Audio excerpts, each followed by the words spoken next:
In 2025, US tariffs hit hard. 7 countries didn't wait, they turned to Canada. Here's how they saved their exports, jobs, and industries. Number 7. Germany. Picture a busy car parts factory in Munich. Machines pound out engine blocks and gear systems.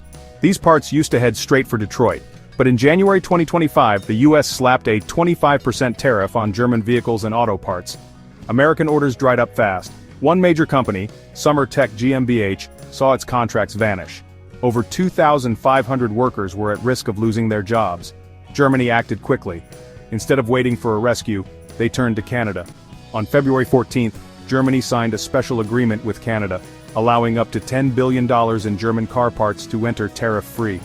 Right away, German factories changed course. Production lines in Wolfsburg, Munich, and Bavaria started packing shipments for Ontario, not Michigan. Summer Techs avoided layoffs by shipping their goods to Toronto instead of Detroit. This switch didn't just help Germany. In Ontario, Canada's GM plant in Oshawa brought back 350 workers. A major transport center in Hamilton hired 200 more people to manage the flow of new auto parts. And it didn't stop there. In March, a German wind turbine maker, Enercon, signed a big deal with Canada's top hydro company to send $1.1 billion in turbine equipment. By May, wind farms in Quebec were buzzing with German technology, while shipping teams in Germany adjusted routes for this new partnership. Germany's response turned a trade crisis into a shared success. It saved jobs, built new connections, and kept factories alive, on both sides of the Atlantic. Number 6. Denmark. Now imagine standing near the Danish coast in Esbjerg, watching giant wind turbine blades being lifted by cranes. These massive pieces were supposed to go to the US until March 2025, when a 30% tariff hit all Danish renewable exports. Suddenly, contracts were cancelled, but Denmark didn't panic. They reached out to Canada. By April 1st, Denmark and Canada signed a $1.5 billion clean energy agreement. Instead of sending turbines and solar parts to the US, Denmark shipped them to provinces like Nova Scotia and Saskatchewan. Factories in Aalborg loaded trailers with wind blades bound for Canadian ports. Over 150 engineers and technicians from Denmark flew to Canada to help install and assemble the equipment. Canadian workers received specialized training. In Nova Scotia and Saskatchewan, more than 370 local employees were hired to assist with this new green tech arrival. In Denmark, exports of wind turbine parts jumped from $500 million in early 2024 to $1.2 billion by April 2025. A 65% increase driven by Canada's open arms. About 900 Danish jobs were saved. In Canada, over 1,100 new jobs were created. All because one tough situation led 2 countries to work closer together. Number 5. South Korea. In South Korea, electric vehicle battery factories hum with activity. In February 2025, they were filling orders for American car companies. Then came a 20% tariff. Those deals were gone in days, but South Korea acted fast. By March 20th, battery giants LG Chem and Samsung SDI signed a $1.7 billion deal with Northvolt Canada, a major Canadian EV company. The new plan? Send 500,000 battery units to Ontario between the 2nd and 4th quarters of 2025. Factories in Ulsan changed their shipping labels. Instead of heading to Los Angeles, crates were now bound for Windsor and London, Ontario.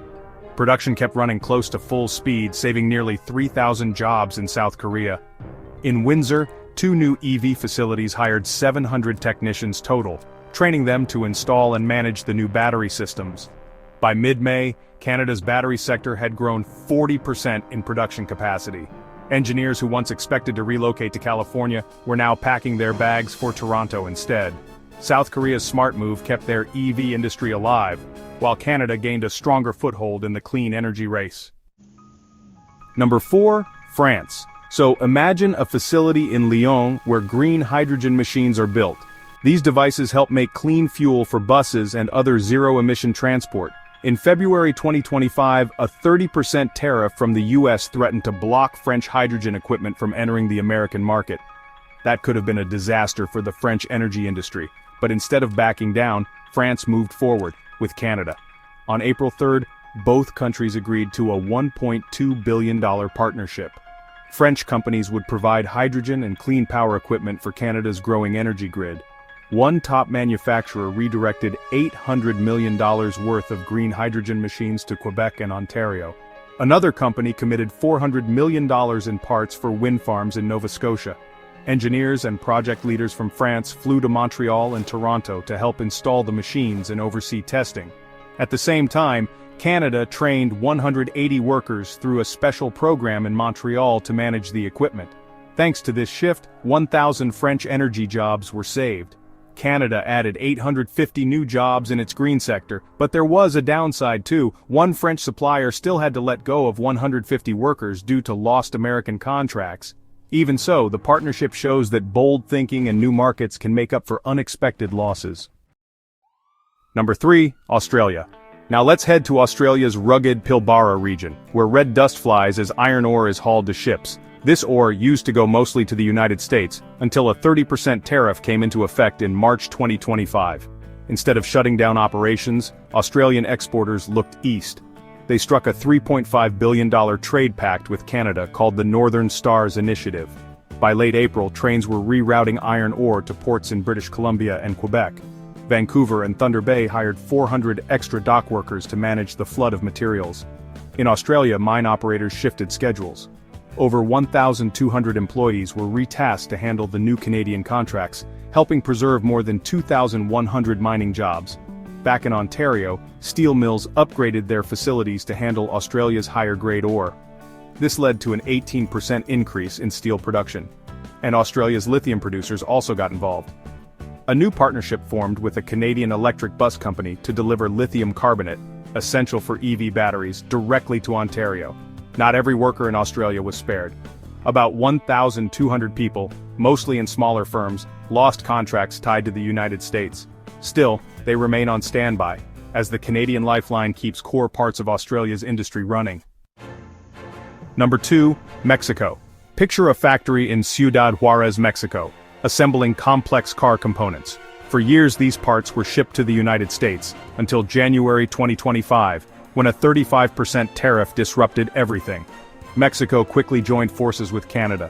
By late February, the two nations launched the Triple North Corridor Alliance under the USMCA agreement. This allowed billions of dollars in automotive goods to flow north. By March 15, $8.2 billion in parts, including suspension systems, electronic control units, and wiring, were being delivered to Ontario's car plants in Windsor and Brampton.